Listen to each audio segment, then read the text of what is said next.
வச்சு இவரால் நடக்க முடியாது. ஆனா ஒரு கால்ல நடக்கலாம், இந்த கால் அடிக்க முடியாது. எப்படி இவர் எப்படி எடுத்து கொண்டு போறாரு பாருங்க. ரைட். இந்த மாதிரி போகணும். இப்ப 2 கால்ல அடிபட்டு போயிடுச்சுன்னா பாருங்க. ரைட்.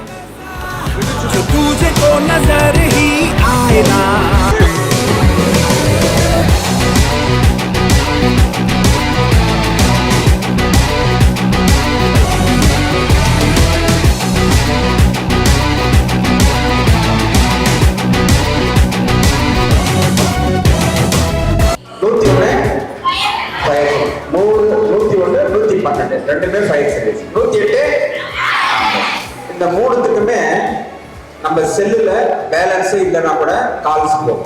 இதெல்லாம் வந்து எமர்ஜென்சி சர்வீஸ்.